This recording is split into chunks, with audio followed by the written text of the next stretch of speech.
Hello and welcome to our panel, Interaction between Independent Music Scenes and Independent Radio Practices. Let me first introduce our participants who represent their radio stations. Hi, Franka, you're a journalist producer from Radio Študent, Zagreb. Hi, Riehl from Radio Corax, you are a journalist producer. Paul Loughran, you're a producer, journalist, editor from EMA-RTV FM, and Jan Kopač, you're a journalist, producer from Radio Študent, Ljubljana, and Daniel Kemeny from Civil Radio, producer, journalist, and Emile Palmantier, project coordinator for the network Radio Campus France. I am Viviane Berrer. I work as a programmer and music journalist for Radio Campus Orléans, one of the local radios of the Radio Campus France network. So our radios produce in common a weekly show, IndieRE, a European program exchange dedicated to promoting independent music through interviews, journalist residencies, featured song, and the production of thematic playlists. The program is supported by EU. And thanks to this independent radio exchange project, 8 independent radio stations have formed a consortium that uses radio as the main channel for promoting little-known local European music across numerous territories of the European Union.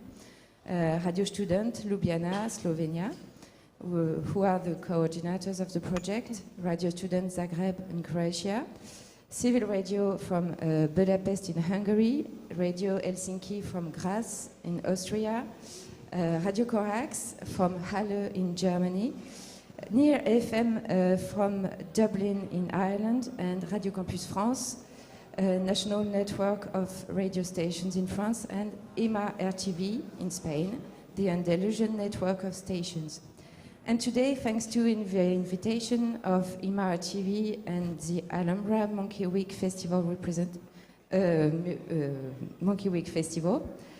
representative from some of these stations, we will discuss the indissoluble relationship between the music scene and radio experience.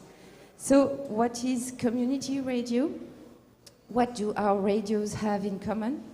The practices and profiles are very varied.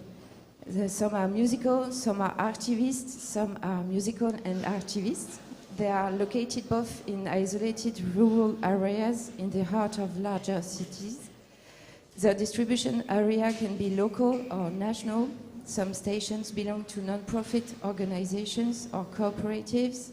Others belong to students, universities, municipalities, churches, or unions.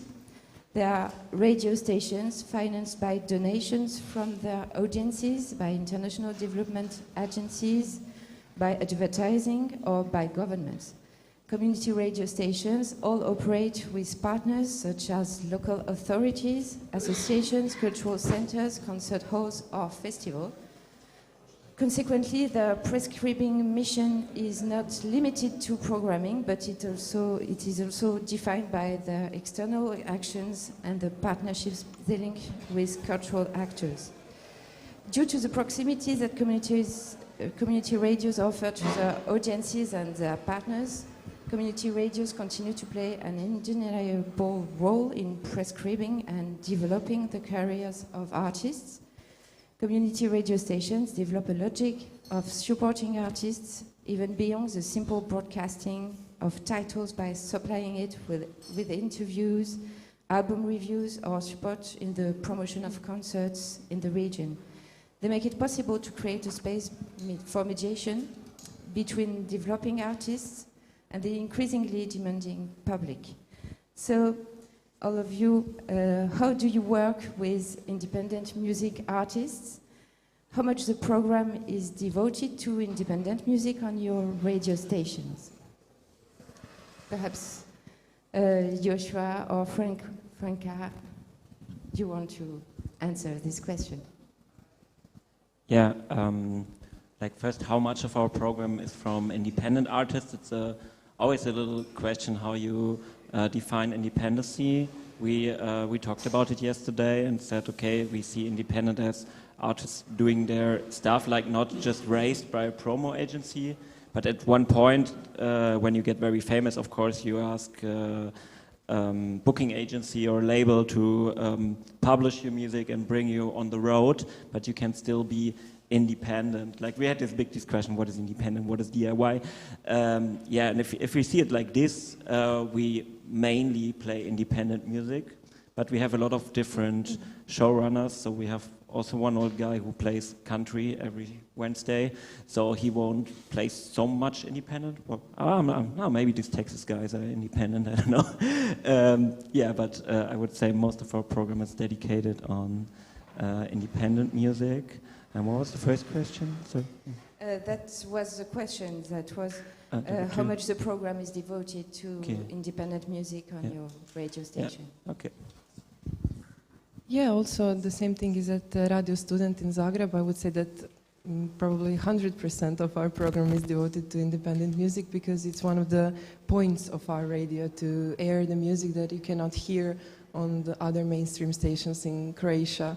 And yeah, I think one of the best things about Radio Student from Zagreb is that you have great number of volunteers who are actually making the playlists and the selections of music, and they are doing it only following their own, let's say, taste and their own opinions of good things in music happening right now. So I think the best thing is that we as a radio are not influenced by PR, by promoters, by, I don't know, bunch of emails that we're receiving every day. We go carefully through all of them, but we always filter the stuff that we think is valuable and that we want to share with our audience. In Budapest. In Budapest, yeah, it's a really interesting question, I think, because normally the underground music scene has only one chance to reach for the audience and build a community around them.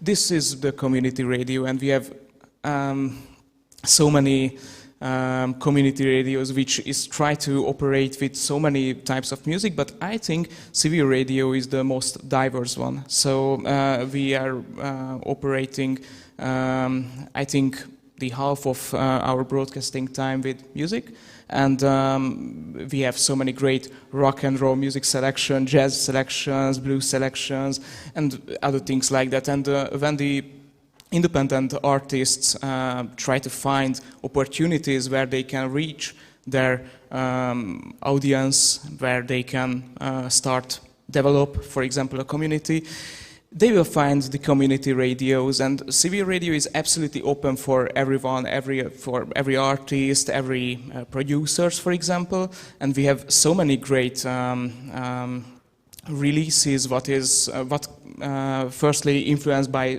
or introduced in civil radio, and after that it became more and more influenced in the mainstream media, for example. So yeah, civil radio and actually the community radio is the first thing.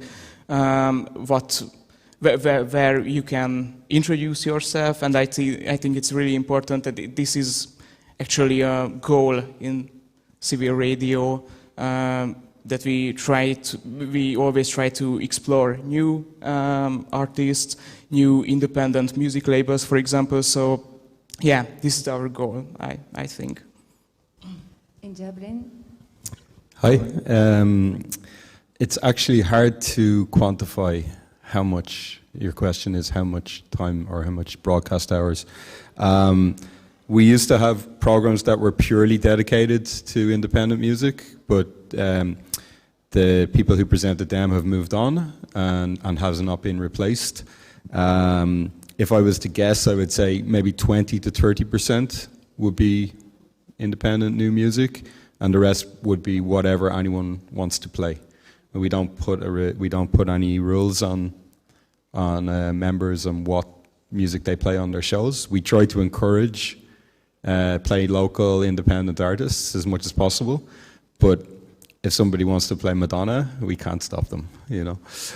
Madonna does probably not need the coverage anymore, but so it can be down to the individual broadcast producer what gets played on their show. But we have some independent, dedicated shows to independent music as well. And Jan in Radio Student Ljubljana? Mm-hmm. As Paul said, it's hard to quantify that.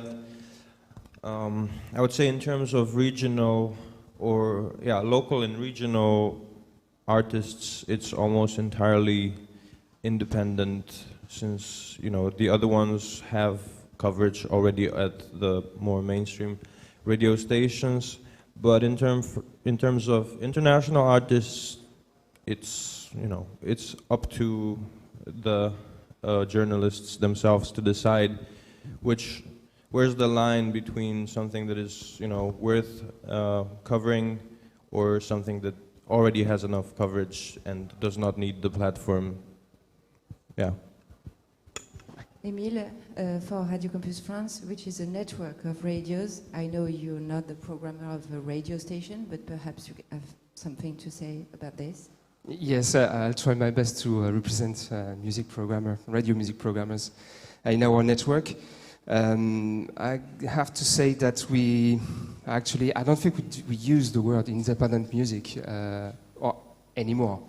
We use alternative music. Yeah, perhaps. or DIY music and so on. So and we also use the word like emerging artists or local artists, and how we could promote them first of all locally in one local radios, and afterward in the world network. So sorry, I cannot really answer the question. Don't mind. So how to broadcast emerging scenes from volunteers to local venues and labels, how to spot them, bring volunteers to them, and build partnerships with local actors. Well, maybe I can give an example. Like I said, I said that the 100% of music at our radio is independent or alternative music. Of course, it's not 100%. But we're trying to go in that direction, and I thought about the kind of music. But of course, there's a lot of other program and the other shows that cover different topics in the program. But there are also a lot of music shows, and one of them, which I host, and that's I think probably why my colleagues chose me to present our radio today. It's called Iskopčani petak, that would be translated as Unplugged Friday, and it's basically a concert on air. So people come to our studio and they play their music live on air, and I think it really is a good example of that you asked, the collaboration, the promoting the local artist, because it really is the only place in Croatia where local artists and alternative musicians can play their music live on air. And I think it's really nice and important because it kind of brings us to the history of radio, where the only music you could hear was the one that was played live, And today it's not really common anymore, at least not on the independent scene, because there are not so many independent radios and alternative radios in Croatia that have the frequency, that do broadcast actually. And so I think it's really nice that we use our frequency and a chance to broadcast a real live concert. We call it the earliest concert in town because it starts at 10 a.m. on Fridays. And it really creates some great situations because musicians come to our studio, they prepare acoustic versions of their music, and I think it's the best way actually to let musicians to talk about themselves through this kind of show, because they have chance to play and they have chance to talk with the host. And I think we have a great number of listeners of this kind of program, and in my opinion I think it's one of the best possibilities you can give to local musicians to put them on air live to play their music. Go on. Yes, you're sure. Yeah, for us it's a very big network thing, a very dynamic network, I would say, because you can't get an overview about it because we have so many different people being active in our radio, and they are all active in different music scenes. And a lot of them organize concerts by themselves or play in bands by themselves, or at least have friends who play in bands or play or organize concerts. So if we have a nice band from the US or also from France coming to Halle, and a friend is hosting the show, we will invite the artist and have an interview before the show, or tell on the radio, hey, there's a nice concert at the squad next door going on. So we do a lot of this networking, we have people there who are connected to the music scene, and then it comes kind of by itself that the local music scene, the station is part of the local music scene. And yeah, like this works quite well. And there was something else I forgot to say. I can go. So we have at Radio Študent the same kind of concept as Franka described, although it's on Tuesdays, not Fridays. But also there is a project called Klubski Marathon, which is a tour. It's like an open call for emerging artists, and then each year from the selection we get like six artists from different genres. They get like a promotional tour of, this year it was 18 shows during the 2 months, along with like recording 2 of their songs for the compilation and live on air gigs. So it's a great platform. Sometimes, you know, bands fall apart during the 2 months, but the ones that don't usually get a lot of attract a lot of attention, even, you know, outside of our radio bubble. So yeah, that's like. Yeah, it's kind of limited, I think, in terms of what we give back to maybe what you would call an indie band scene. But if you consider classical music to be independent music, we have featured and recorded concerts for the last 6 years in a local gallery, and a lot of those musicians are establishing themselves, and probably will go on to tour in Europe and so on. But this is a great platform initially for them to get exposure in Ireland. But with the more classic indie sound or the rock sound, it's more the exposure we give on radio. We don't really organize showcases or anything like that. Just, I guess again, it's down to the individual broadcaster. If somebody wants to organize something and they want our support, we will give it, but it's not always possible for us to be putting on concerts because we just may not have the resources to do that. Yeah, I think it's an interesting point what Franka mentioned before, that in a radio you have a chance to broadcast, for example, a live unplugged concert, and in civil radio we try to operate in this way too. So we have a really interesting radio show on Wednesdays. It's called Dalok Galop. I can translate it because it means something in Hungarian, but it's okay. And they created so many unplugged concerts broadcasted in live, for example, in our YouTube channel, in our Facebook channels, and also at the radio too.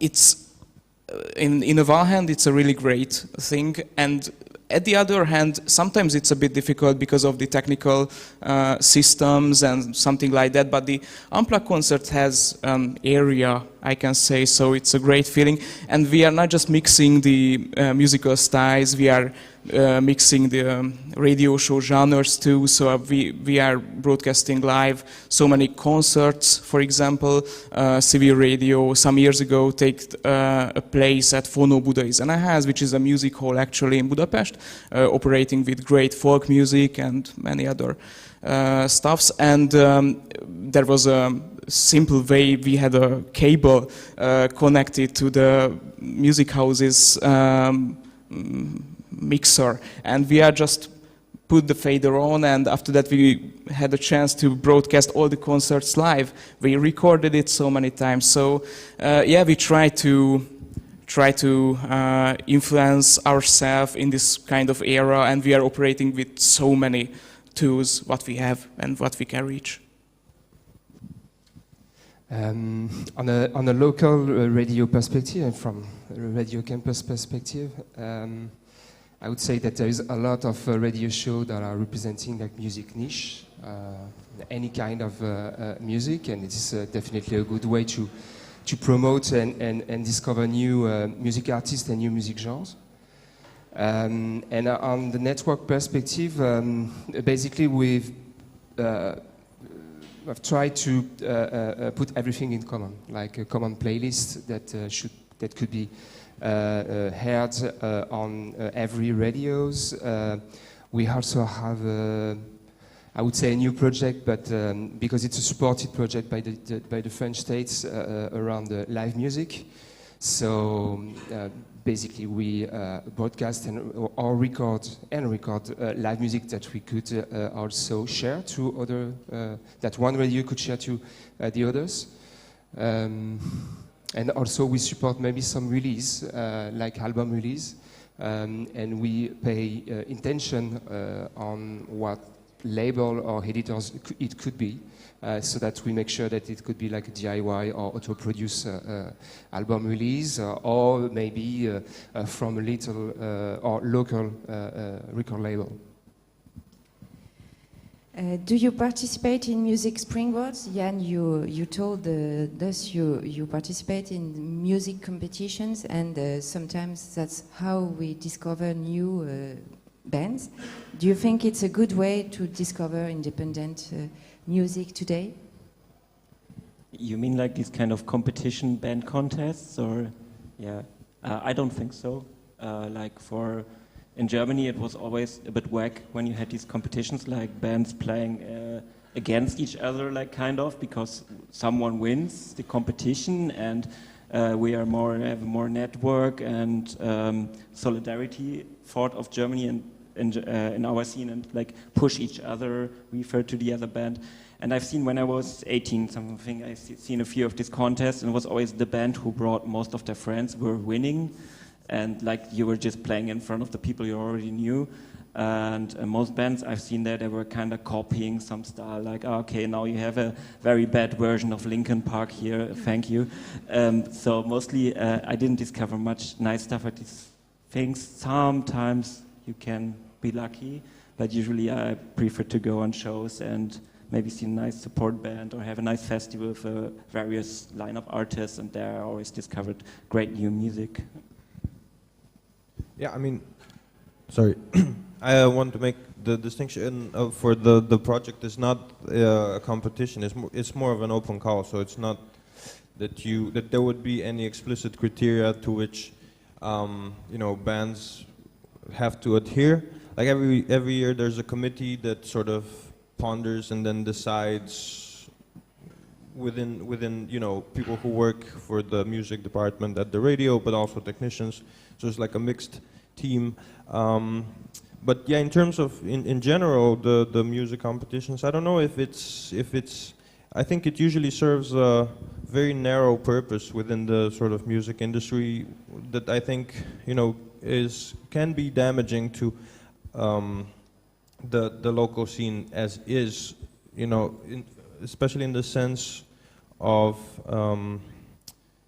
it not being about music necessarily. It's a lot of these competitions that I saw during the years were either based on collecting likes or the crowd voting in who the winner is, which it makes sense. But if you just invite a lot of your friends to the competition that vote for you, if you have a lot of social capital, you get to win, which again is not about the music, but not to say that good bands don't emerge from that. I have a little bit of caution when facing these competitions. Yeah, I actually agree with Yoshi and Jan. I think for me personally, it's not something that I usually visit, and I don't think it's really popular in Croatia. I mean, we don't really have, if I'm right, a lot of competitions of that type. But I also, when I'm thinking now, I cannot remember some great band from our local scene that emerged from this kind of competition. I think maybe if they do win or do make some success at those kind of events, I think it kind of always stays on that level. It doesn't mean that they will develop a career or stuff like that. So yeah, I'm not really a fan of that concept.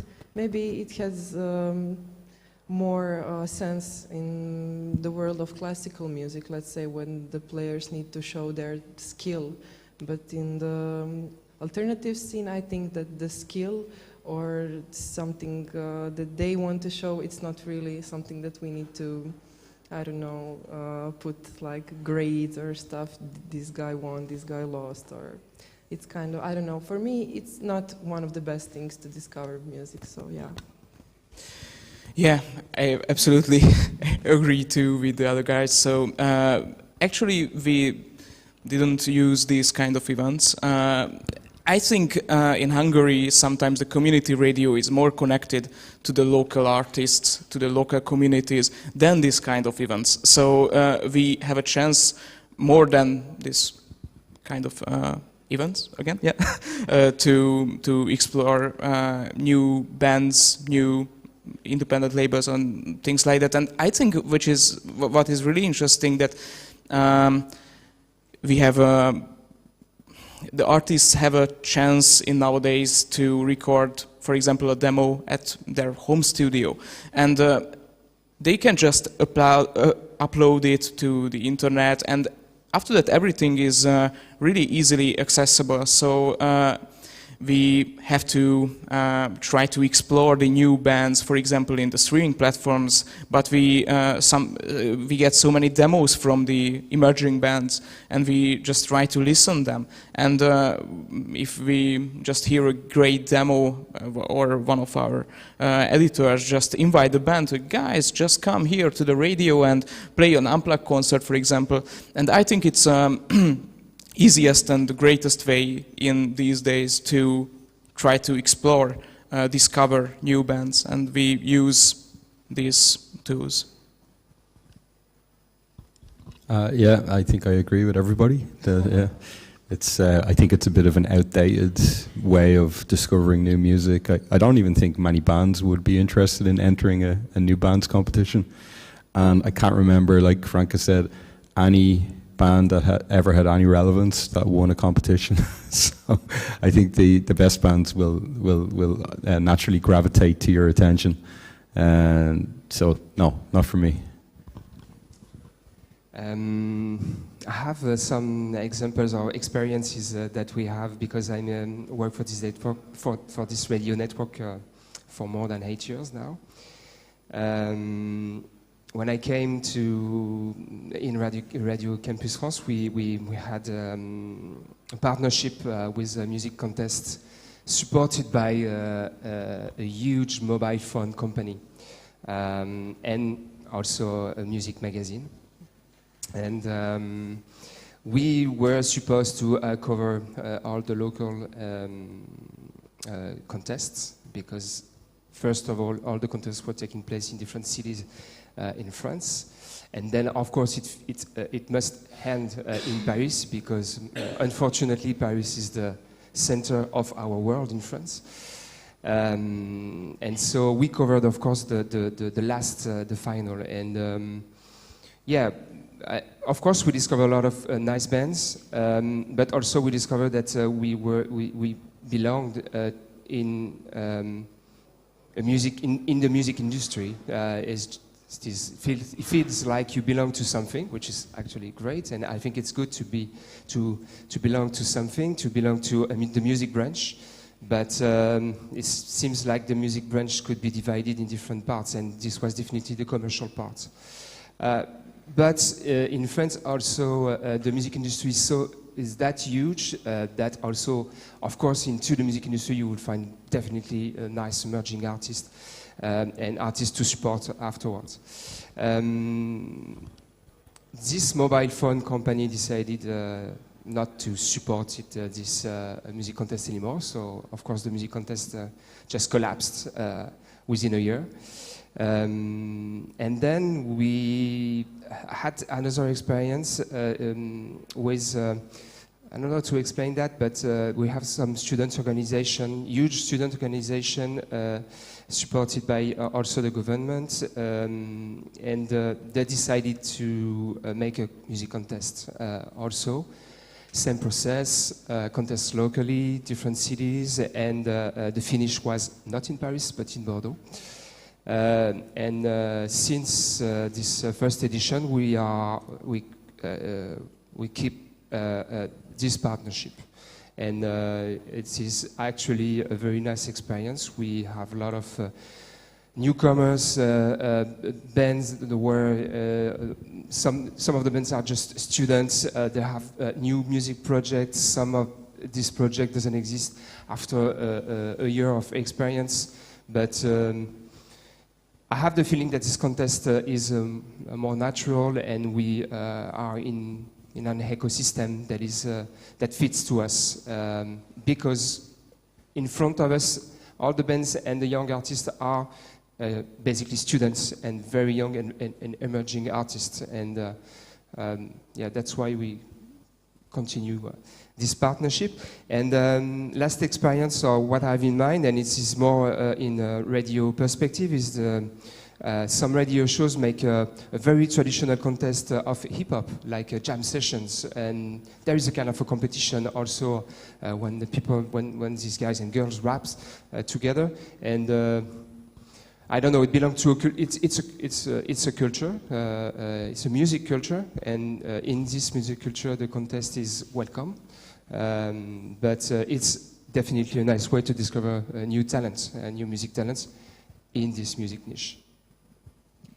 Are you concerts organizers, and on a local, regional, national level, are your radio station considered as playing a role in the independent music sector, and particularly organizing concerts? What perception do your independent music partners have from you?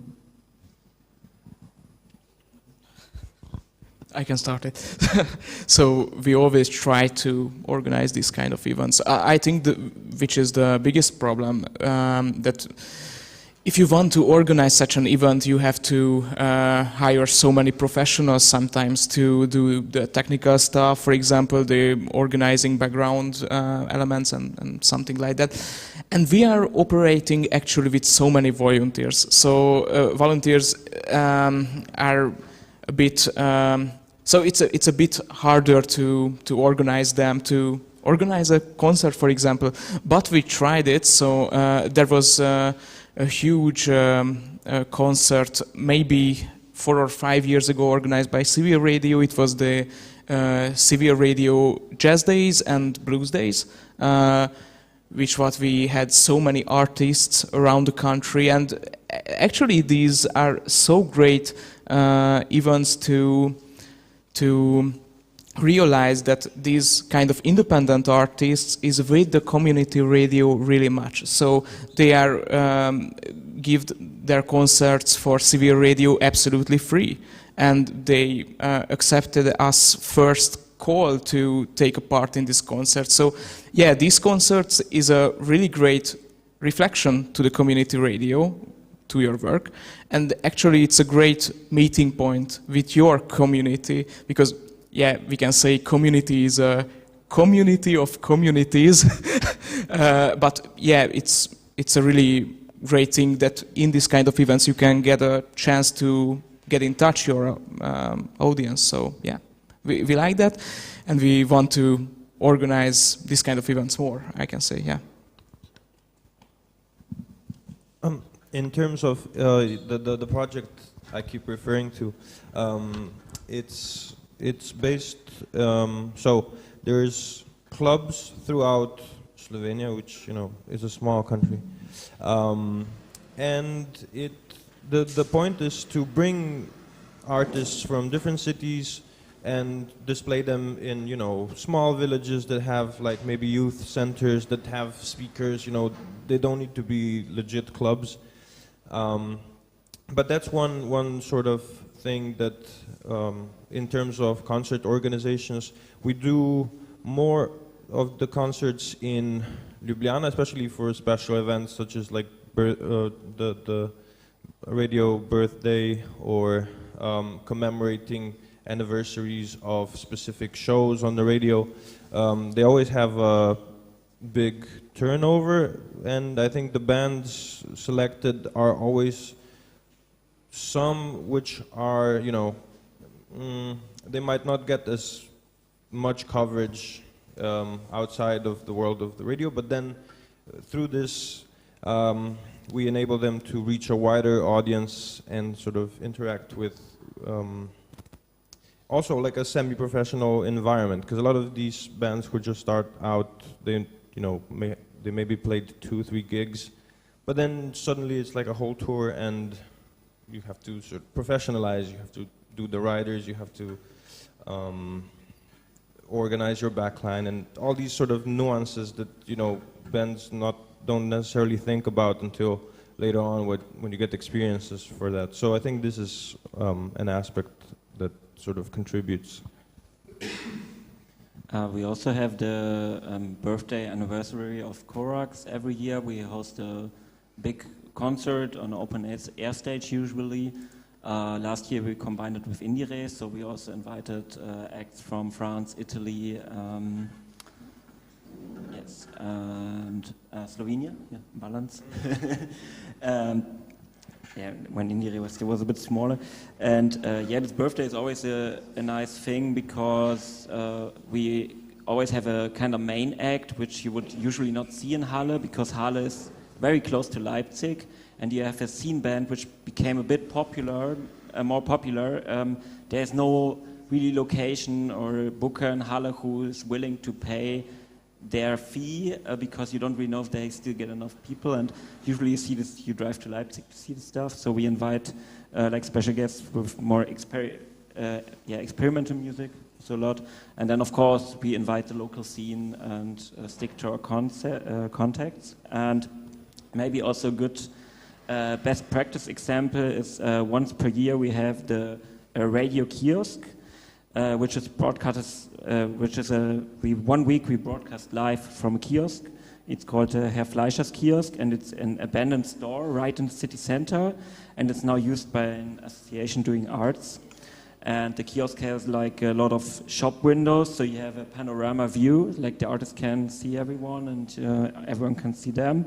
And regularly we do radio concerts there, and we stream. The technician is streaming live on air, but we also have a PA system in front of the store, and also we do DJ sets in there. And this is a very good thing to like bring radio right on the street, and also bring live music on the street connected with the radio. Actually, this is a thing that works pretty good. And if students new in the city, they pass by, they get notice of the radio, they get notice of live music, they get notice of DJs. So this is a kind of best practice thing we established over the years. Franka? Yeah, well, so when it comes to organizing activities, I think Radio Student would be really happy to develop our activities more in that way, because until now I can say that the only traditional thing that we are organizing almost every year is the birthday party of Radio Student, and we had to pause that activity for a few years because of the COVID and because of the earthquake in Zagreb when we had to move to another location, but we are bringing it back, and I think it's a really cool event because it gathers like 5 or 6 bands. It can be local bands also for some round anniversaries. My colleagues organized international lineup also with really lots of audience. One of the biggest independent concert venues in Zagreb. So yeah, I think it's definitely something that we should develop even more. But when it comes to, I really love this concept of colleagues from Slovenia when they bring artists to another cities, another small towns. But you also asked, if I remember right, that if we were recognized as part of the scene, right? And I think Radio Student really is, especially in Zagreb, because there is also that you mentioned this relationship between artists and radio. When we organize some event, they usually just say yes without any problems or complications, because they do appreciate our presence in the local media. And I think it's getting also developed not only in Zagreb but also through the whole country, even though we only have frequency in Zagreb, but we have live stream on our website. So in the last few years, I hear really often some friends from all the other cities in Croatia that said to me, oh yeah, the Radio Student is the one I listen to the most via video stream or live stream on our website. So yeah, I think it really is recognized as a part of the independent scene.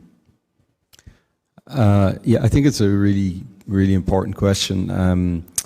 Years ago, we used to organize lots of concerts, or try to organize lots of concerts, and then we realized that we were killing ourselves trying to be a concert promoter, organizer, organizing all the tech, and being a radio station, managing 120 volunteers, and it was so much resources that we needed to do that. So since then, we've been trying to develop ourselves as a broadcast partner rather than an event planner organizer. So in that sense, then we would partner with events and concerts that are already happening and come on board as the broadcast partner, and we would offer then a live broadcast, promotion online, promotion post-concert, but we don't have to worry about booking the bands, booking the tech, doing the backline, so we're just trying to be more clever about how we use our resources. And your question about recognition is also interesting, because sometimes when we contact a partner and say, yeah, would you like us to come on board? And they say, oh yeah, amazing, EMA FM, we'd love to have you. But you don't want to be paid for that, do you? Because they expect us to do everything for free. So community radio, unfortunately, has, in our situation, has developed this reputation that we are not for profit, therefore we don't need to be paid for our expertise or our skills. So we always seem to be fighting that battle of, no, we are professionals and we need to be able to pay our staff. So you need to be able to pay us if we are coming on board as your partner. So that recognition thing is a tricky one in Ireland anyway. And sometimes the city council, for example, Dublin City Council might be running concerts during the summer, and we've been broadcasting partner with that. But it always seems to be us who have to do the running, So we contact them, we say we're available, and then eventually they go, oh yeah, that's a really good idea. And then they're running the same concerts less than a year later, and they completely forget about us, like we never existed, and they don't come to us looking for, even though the relationship was really good, what we delivered was very high quality, and the artists were very happy. It always seems to be an uphill battle looking for that to regain or to maintain that recognition. And I think sometimes funding bodies, national funding bodies, if you're not a national station or if you don't have this commercial credibility, then they can forget about you pretty quickly. So we're always kind of fighting that battle of recognition and to make sure that we get paid for what we do. I believe this is a very central question. Live music, I think for radio and specifically for local independent radio, this is a central question.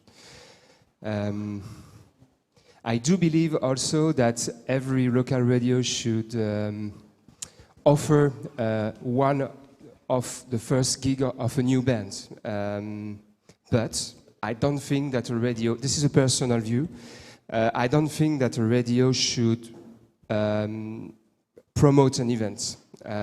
We are journalists, we are broadcasters, and I think that our job is to focus on how we could broadcast and how we could record a nice live show so that a musician or a band could get out with a tape, with good music on it, and promote it everywhere, of course online. And of course, if a radio and a radio network would promote it. So that's why we ask a governmental music agency in France called CNM anyway, and they support us for that, to get the ability to record and broadcast live in a better way, to experience this more often, to make it collective, and to present ourselves as I look at you because you just said like live broadcasters, and when you come to a festival or a festival organization, you said, yeah, we could broadcast live.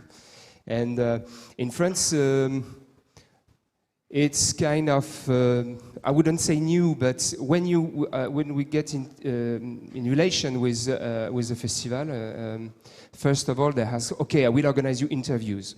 Fine, interviews are really great. It's important also to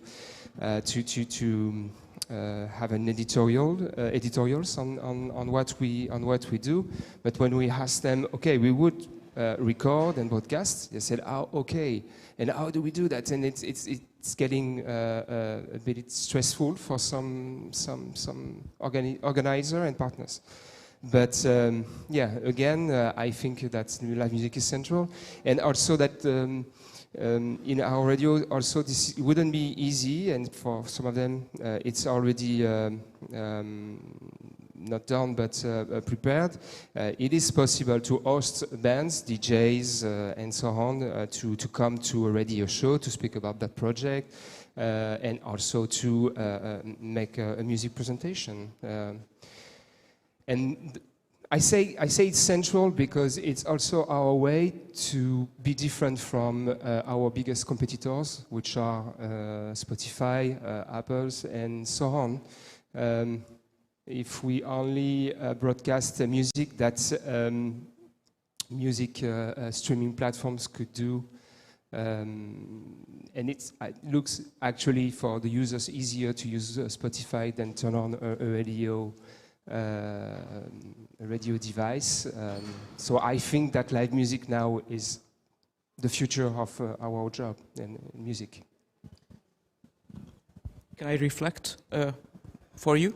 Because it's really interesting and I think important what you mentioned, that we are not really event organizers. So yeah, we are journalists actually, and the live broadcast thing is also really interesting because we started to realize that live broadcasting is not really interesting anymore. So we have Facebook, we have so many social media applications, we have Twitch and any other crazy stuffs, and just broadcasting music is not really, I can say, interesting for the audience. But we can support the teams who try to organize this kind of events. So I think this is the biggest aim at a community radio, that we have a chance to support the local event organizers, for example. We can take them a place, we can invite them for an interview, and I think this is a really important point, but we have to focus on it, so yeah. I think it is, and I think we belong to a music branch, and there is event organizers, event promoters, and radios, medias, and we do we have different roles, and it's important not to compete each other. I shouldn't say that a radio shouldn't promote an event. So of course, maybe sometime for an anniversary. And also, I would like to say that I experienced the kiosk in Halle, because I had the opportunity and the chance to go to Radio Corax 2 years ago. And kiosk is a fantastic project. I think we should get inspired of this, because it seems like it's still a radio project, but you are outside the radio, in the city center. There is a bar. It's very jovial and nice, and I think this is the right way to make radio now. So radio practices are trying to become more transversal, cross-media. The internet has come to compete with radio on its fundamental characteristics, immediacy, mobility, community. We have the impression that we no longer consume radio much in linear broadcast, but more in podcasts. So what do you think about that? And for our radios, it means perhaps developing other musical and radio forms. Perhaps is there amongst you some examples of those new forms of programs?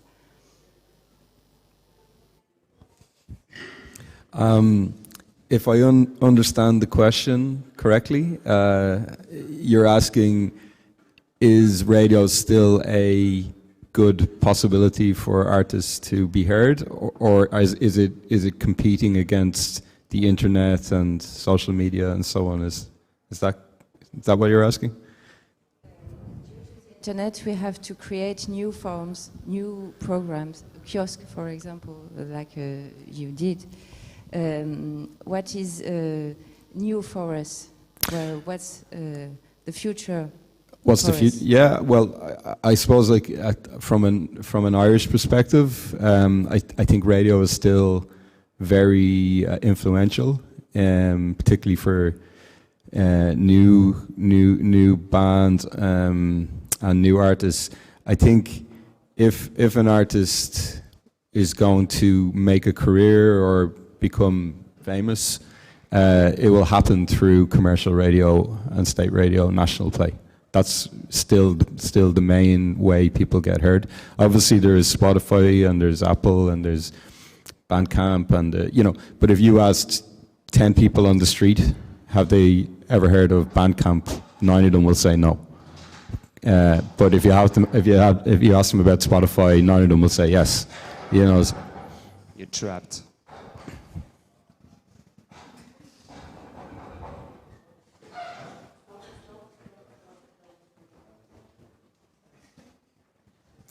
Okay, we'll continue.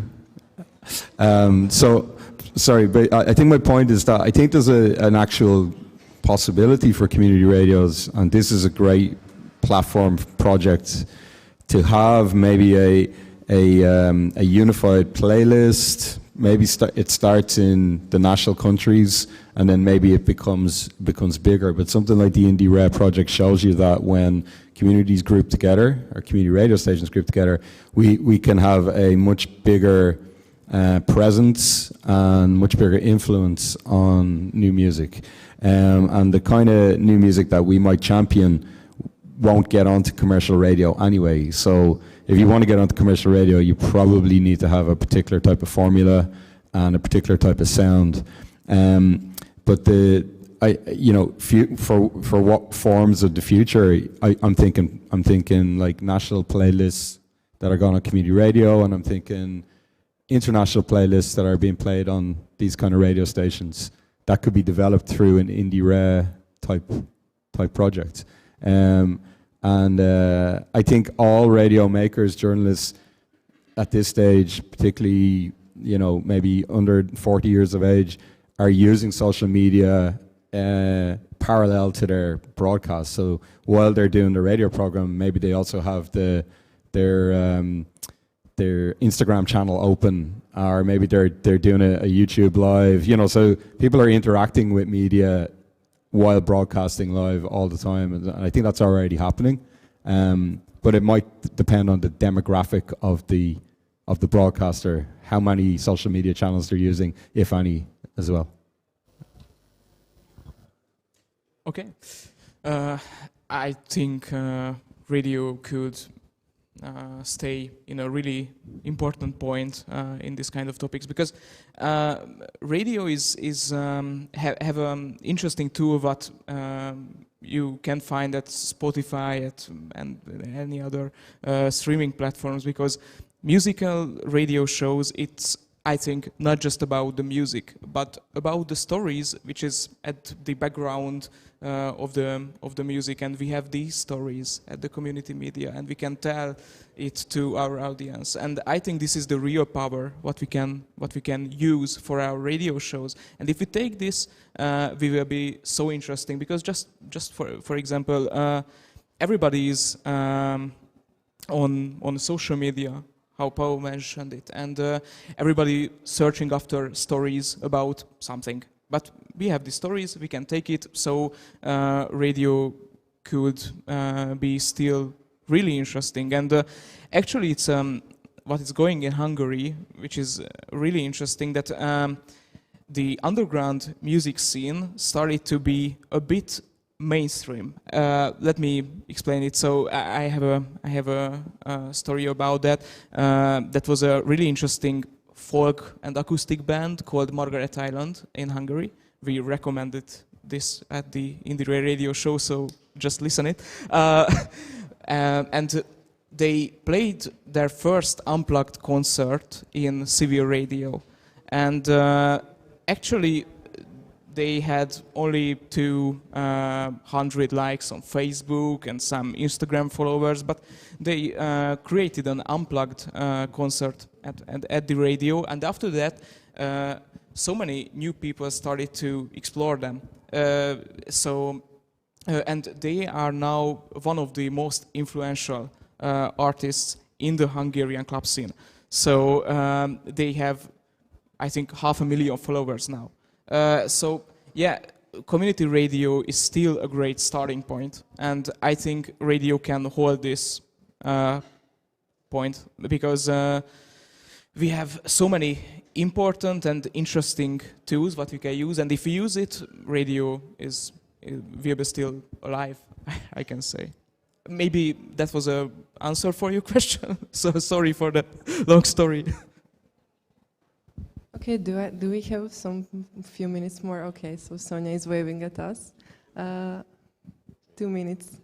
Okay, yeah, I just wanted to say that I don't actually think that radio is competing with any other media. I personally find that all of these new stuff that are developing, like streaming platforms, podcasts, all the new forms, I think that they're like children of radio. They all deal with sound.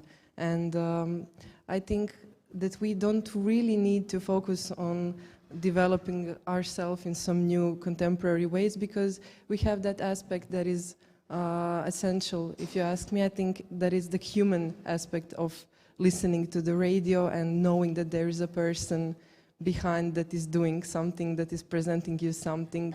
You don't have that when you're listening a podcast or something like that. You don't feel connected to the host that way, like when you know that, okay, I'm in this room and in the other room right now is the other person that is choosing the stuff that I would listen. So yeah, I mean, they sang a few decades ago that video killed the radio, and it didn't. So we're still here, we're alive, and I think that means that there is something in radio that cannot be killed, and that we don't really need to find some contemporary ways, that we just need to stay in our studios, and that we need to do the things that we like, and that's radio.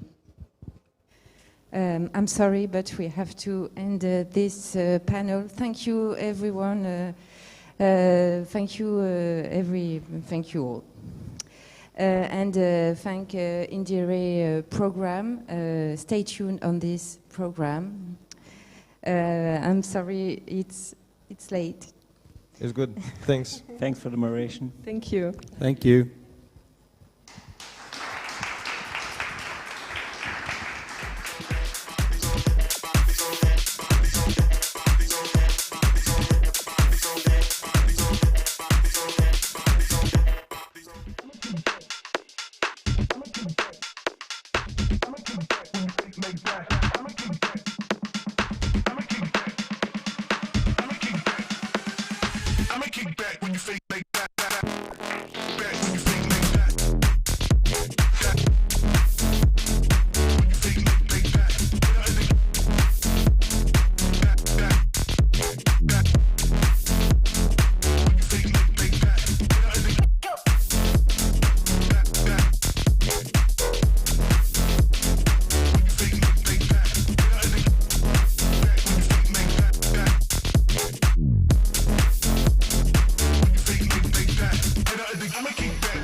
that.